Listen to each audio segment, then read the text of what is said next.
War of Western Aggression on Iran, Week 2. Heraclitus once said that a character is destiny, that one's future or destiny is determined by his own inner character.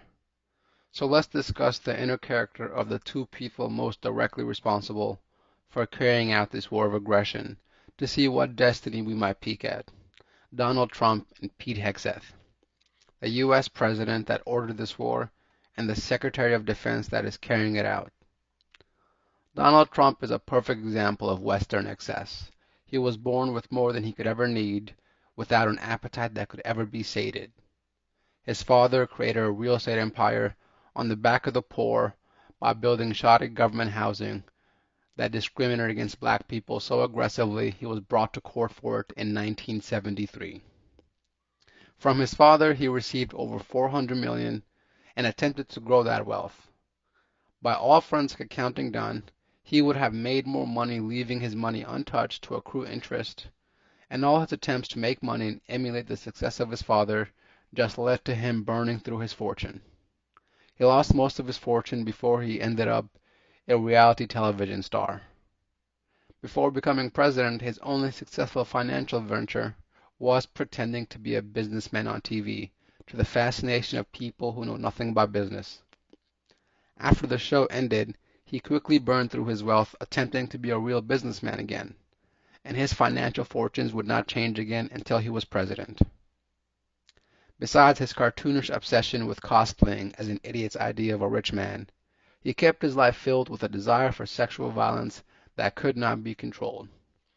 And long before he was a public figure, and since, at least 28 women have accused him of sexual misconduct, including rape, assault, kissing and groping without consent, looking under women's skirts, and walking in on naked pageant contestants. This does not consider all of the allegations being hidden in Epstein list that is the result of Trump's decade-long friendship with the convicted pedophile. A set of documents was recently released by the DOJ in which a young girl accused him of violent sexual assault. The DOJ purposely tried to hide those files and only released them after the public had an outcry about them. Indeed, his idiocy and proclivity for sexual violence is probably what binds this president to his Secretary of Defense. Pete Hegseth was also accused of sexual assault and paid the victim $50,000 and still denies the accusation. He has also lost several jobs in veterans organizations due to his excessive drinking, and it was such a problem that he publicly said that he would stop drinking when he got nominated for this position. Another thing that was made clear during his nomination is that he doesn't believe in the Geneva Convention and is a defender of soldiers accused of war crimes. If more people in America were aware of history, they would know the Geneva Convention was created to stop recreation of Nazi war crimes during World War II. So it does bring to mind what his feelings on Nazis are. But the most evil thing about Hegseth is not that he is more than likely an alcoholic, more than likely committed sexual assault, believes in the same actions in war that the Geneva Convention was created to stop. It is that on top of that behavior, he has the audacity to be zealously religious and identifies as a Christian Zionist. He views the Palestine genocide and all conflict in the Middle East as the story of God's chosen people. He believes the world needs another crusade so the Christian Zionists can help Zionists take over the Middle East, so the rapture will come and all non-Christians will be left to die while they ascend to heaven. He does not support a genocide of Palestine, but the entire Middle East. So if character is destiny, what does their character tell us about the nature of this war? Is it surprising that the first attack by the West's proven precise weapon fell onto a school, killing over 150 young girls? Literally one of the first actions of the war was a war crime. And since then, the war crimes have been tallying up. Children are being bombed in schools and in parks. Hospitals and emergency centers are being bombed. UNESCO heritage sites have been destroyed, and unarmed ships in other countries' ports on diplomatic missions are being shot in the water and the sailors left to drown. They are carpet bombing Tehran, a large city with over 10 million people, a thing that has not happened since World War II. Anyone in America who pretends that this was a just war was lying, and they know they were lying. Trump and Hex's supporters and detractors believe them to be guilty of sexual assault, know they do not care about the rule of law, and know that they are not educated about politics or history. But that is the folly of white supremacy. The only thing they need to be compatriots is a hatred for the other. And so these moral failings become laurels for them to wear in front of their supporters.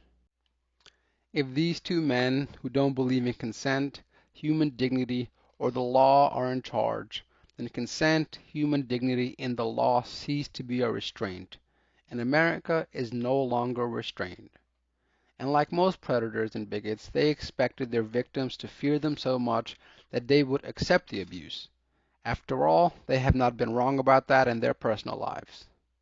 But Trump and Hexist are not the first group of maniacal, idiotic, and perverse people to rule America. Indeed, the global majority has seen that in most American administrations, America has long replaced international consent with force, replaced dialogue with arms, and reason with blind faith in their superiority. The global majority has been aggrieved in working to escape this rapacious relationship with America and the West for centuries. 1,000 liberation movements across the world pushed by people yearning to be free. Most of these movements and their leaders have been systematically murdered by the US and the West. The US took that to mean that the world had been broken, that the global majority had internalized American and Western supremacy. Nothing could be further from the truth. This fight has been ongoing for generations, but it was forced to change.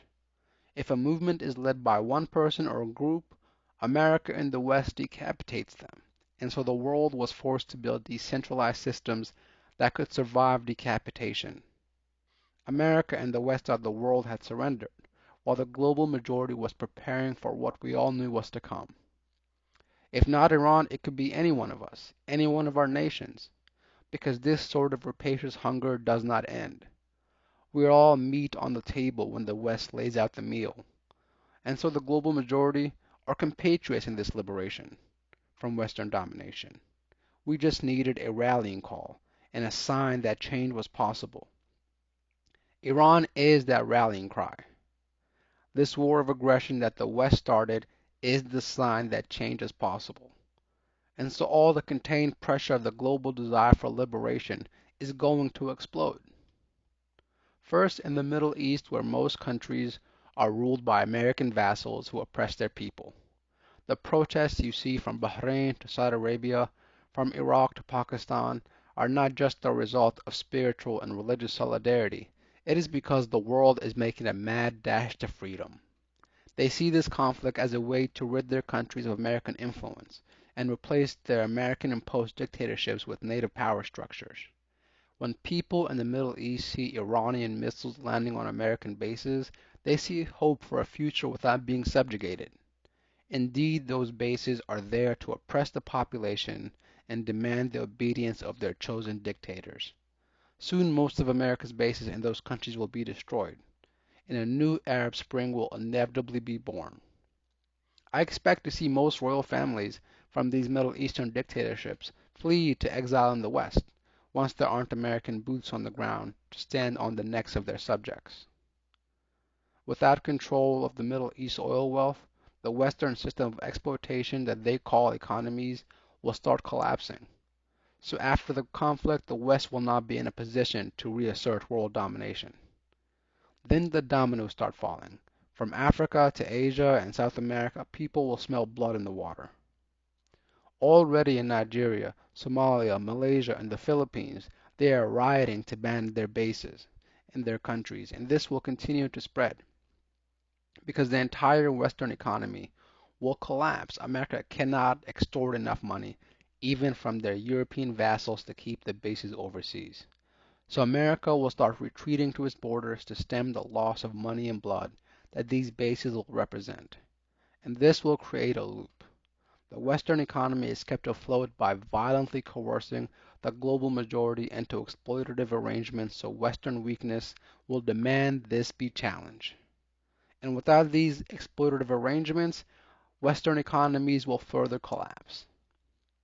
And as for the victim of this war of aggression, Iran, they will suffer in this war, no doubt, but they will not be defeated and they will not be broken.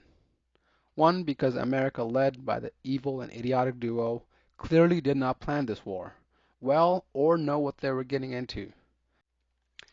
They expected a couple of days of bombing to destroy Iran when Iraq and Afghanistan took decades for them to destroy. Thank God that America is led by the illiterate and the mad, who have no concept of history and are unable to prepare for it to change. Like the 12-day war of last year, in which America and Israel attacked Iran again and failed to topple it. At the end, America asked for a truce because Israel was suffering too much damage from Iranian missiles and they were starting to run out of missiles to intercept them with. Within 12 days. This is the 8th day of this war, and most analysts expect Israel and America to start running low on those missiles within the week. This time, Iran is expected to try to clear the Middle East of American influence so they are not attacked outside international law for the third time in less than a year. They must establish deterrence. Otherwise, Iran has seen what the West will do. They want to turn Iran into Libya, and Iranians will die in the millions if that happens. Look anywhere else America has liberated. So Iran will rid the Middle East of American bases and either destroy Israel or bring it to its knees. Iran has no choice. And not if, but when this happens, Iran will immediately become the power of West Asia and work with the citizens of the Middle East to get rid of all the American dictatorships.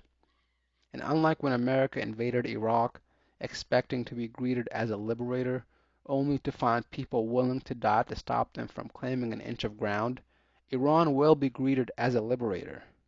This war is raising their prestige in the region, and prestige is the shadow power casts. Their power will grow to match that prestige as they consolidate control of the Middle East. And so we in the global majority cry for the deaths of innocent Iranians, but the world is with them in this struggle. This is a turning point in history, and it is a dark moment, but it turns towards a bright future.